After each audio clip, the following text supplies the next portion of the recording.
சரோஜா தேவி அவர்களோட பேர்ல முதியோர் இல்லம் ஒண்ணு அவங்க குடும்பத்தார்கள் தொடங்க போறாங்க அப்படிங்கிற ரொம்பவே சூப்பரான ஒரு செய்தி தான் இப்ப சமீபத்துல வெளியாகியிருக்கு.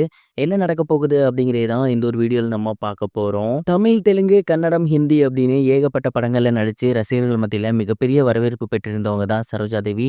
பல பெரும் நடிகையான இவங்க சமீபத்துல இறந்து போயிருந்தாங்க. அவங்களோட மறைவு அப்படிங்கிறது எல்லோருக்கும் மிகப்பெரிய ஒரு பேரதிர்ச்சியை ஏற்படுத்தியிருந்துச்சு. அவங்க மறைவ தொடர்ந்து ஏகப்பட்ட விஷயங்கள் வெளியாகி வந்துட்டு இருக்கு.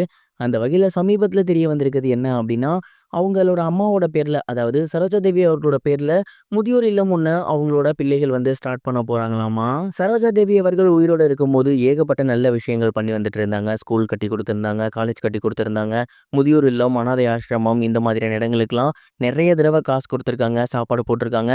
இந்த மாரி தொடர்ந்து நல்ல விஷயங்கள அவங்க பண்ணி வந்துட்டு இருந்தாங்க.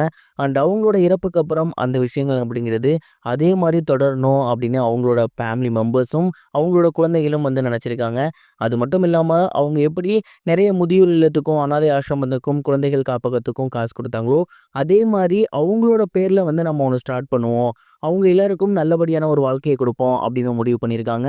அண்ட் இப்போதைக்கு இதற்கான இனிஷியல் பிளான்ஸ்லாம் வந்து போய்க்கிட்டு இருக்காமா. கூடிய சீக்கிரமே கர்நாடகால ஒரு முக்கியமான இடத்துல சரோஜா தேவி அம்மா அவர்களோட நினைவின் பேர்ல முதியோர் இல்லமும், குழந்தைகள் காப்பகமும் ஸ்டார்ட் பண்ண போறாங்க. அண்ட் அது பார்த்தீங்கன்னா, இன்னும் கொஞ்ச நாள்ல நடக்க போகுது அப்படிங்கிறது தெரிய வந்திருக்கு. அண்ட் சரோஜா தேவி அவர்களோட நினைவின் பேர்ல இப்படி ஒரு நல்ல விஷயம் பண்றது அப்படிங்கிறது சமீபத்தில சோசியல் மீடியால வெளியாகி பயங்கர வைரலா போய்க்கிட்டு இருக்கு.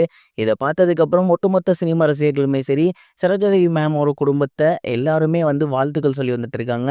ஏன்னா, அவங்க விட்டு போன அந்த நல்ல காரியங்கள நீங்க எடுத்து செய்யணும் அப்படின்னு எல்லாருமே சொல்லிட்டு இருந்தது அவங்க புரிஞ்சுகிட்டு, அண்ட் அவங்களோட பேர்லயே ஸ்டார்ட் பண்ணியிருக்குது அப்படிங்கிறது உண்மையிலேயே பாராட்டுக்குரியது அப்படின்னு தான் நான் நினைக்கிறேன். நீங்க இந்த ஒரு விஷயத்த பத்தி என்ன நினைக்கிறீங்க? உங்களோட தாட் என்ன அப்படிங்கிறத மறக்காம கமெண்ட் பாக்ஸ்ல ஷேர் பண்ணுங்க. இது ஒரு புறம் இருக்க, விஜய் அவர்களோட சிவகார்த்திகேயன் மோத போறாரு அப்படிங்கிற தகவல் சமீபத்தில வெளியாகி சோசியல் மீடியால பயங்கர வைரலா போய்க்கிட்டு இருக்கு. தளபதி விஜய் அவர்களோட கடைசி படமான ஜனநாயகன் படம் ஜனவரி 9 பொங்கல் அன்னைக்கு ரிலீஸ் ஆக போகுது அப்படிங்கிறத சொல்லிட்டாங்க. அதே மாரி சிவகார்த்திகேயன் அவர்கள் நடிச்சு வந்துட்டு இருக்க பராசக்தி படமும் பொங்கலுக்கு தான் ரிலீஸ் ஆகுது அப்படின்னு சொல்லியிருந்தாங்க. இதன் மூலியமா விஜய் சாரும் சிவகார்த்திகேயனும் மோத போறாங்க அப்படிங்கிறது தெரிய வந்திருந்துச்சு.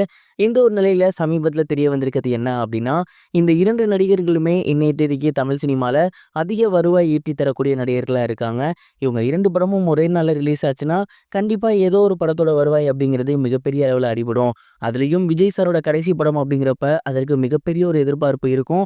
அதோட நம்ம போட்டி போட்டா நம்ம படம் கண்டிப்பா சறுக்குறதுக்கு வாய்ப்பு இருக்குன்னு சிவகார்த்திகேயன் அவர்கள் அந்த ரேஸ்ல இருந்து சிறிதளவு விலகியிருக்காரு அப்படின்னு தான் சொல்லணும்.